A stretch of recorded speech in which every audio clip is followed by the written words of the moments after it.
Bạn à, có nhớ chuyện lo. Cái tổ đúng giờ. Bố tôi mà. Đúng rồi đó. Cái nó. Ôi chào nó bạn à. Đúng rồi. Bạn à, con nó nói nếu mà đã chỉ là chưa.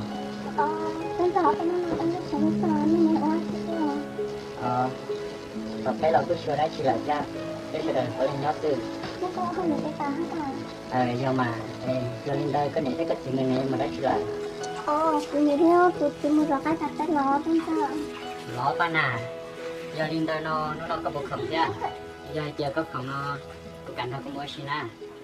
Đúng rồi, nó cũng chưa đã chưa lo. Thì nó sẽ giờ muốn chưa cái muốn thế nào.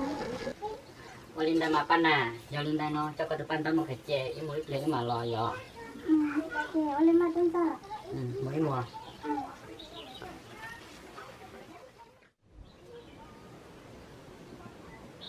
Bạn à, nó nói nó con nó con đó. Nó phải nhớ.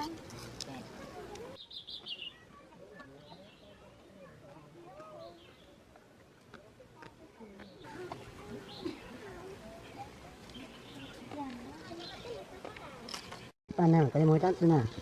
Cha, cho cú nào, thì món chi sức cú nào. Bạn à, một chút kia rồi. Cũng một chỗ có thể phép một đồng cái gì đó. Có thể do phép là có lúc sai có không nhìn một chỗ gì đó. Cha, tôi chưa đọc qua. Cái này thì cái này tôi sắp lần đầu của má. Đã chỉ vì các chưa tên này tôi nhớ chắc từ xa tao rồi. Nhưng mà tôi nhớ chắc từ xa tao nhớ tôi ra xưa. Bạn à, lấy tôi thấy là có chút gì chú. Có trai, có hợp tay cho tao có chút gì chú hả bạn à? Cha, tôi có hai đứa con này. Và vì các chưa tên này tôi nhớ chắc tôi chưa từ xa tao. Anh cũng tôi sẽ lên từ thiên phái chào tao tôi các khó tôi chưa đọc qua. Tôi bỏ lên thì riêng cho tên nhớ nó ra chỉ một tháng nữa. Bây giờ đúng không?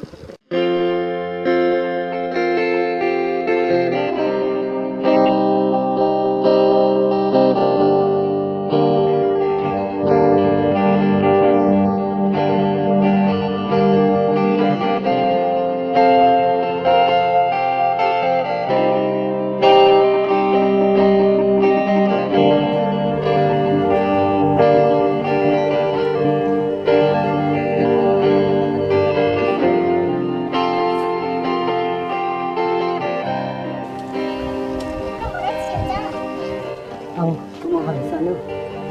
Cha, cái đặt cũng sẽ có người chơi được các chiếu nữa. Luôn, có thể tham à? Cha, chị hỏi chị lên đây rồi. Nó phải có lại xe, cái đặt cũng sách có lại. Luôn, có mà nói thôi, có mà nói, thì đâu thế này. Cha thì những cái gì nó cầm lại là chiếu lên đi.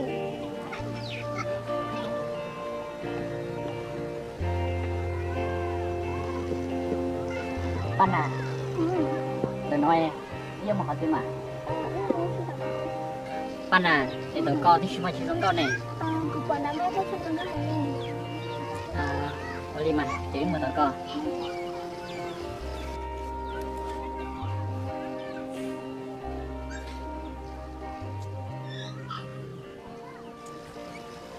Bây giờ theo con này cái sao à? Bây giờ xếp hẹn rồi thì một cưới lấy sư chạy được con nằm một xí thế này. Thế này mà xếp hẹn đi rồi.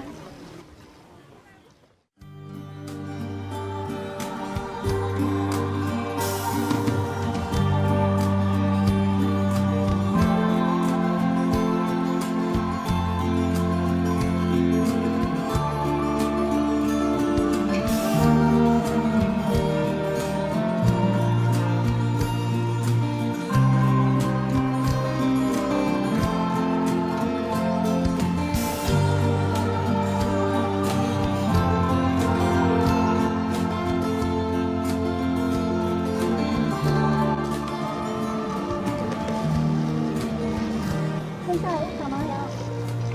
Ở đi tao mà, bạn à.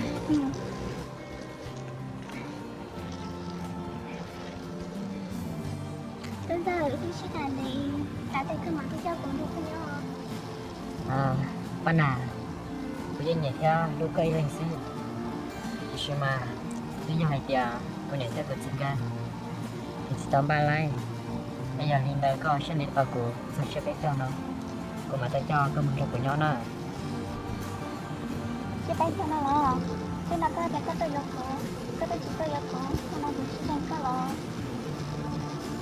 bạn à cứ như hai chị kia mà thì khi bây giờ hai kia thế nó nhìn mò mò bây giờ linh đời cái chuyện như là mày của cha linh tao phải giống con cho có bài cho nó bên trên của cha tao sẽ phải cao bây giờ để cho tao được cái nhát mà bây giờ bà có một số người ta hay sợ mẹ kéo một cái giống của lần đầu nên sẽ không có đó chỉ là cái chuyện từ người ta của luôn có ý nên theo từ người ta của luôn nhưng họ cũng sống chỉ có bạn à cô có hay tia có những lúc của hàng làm mà cô thôi cho lúc đó có hay tia cô yên dù tôi dù có tao có nhớ tao sẽ phải cho xong nó sư bây giờ linh đời cái sao cũng sẽ nè bây giờ cũng sẽ có một số người ta hay là cảm thấy tao nhau cái đó bạn à như vậy chúng mình chẳng sư cô bảo bài tia cô lúc cả hàng điều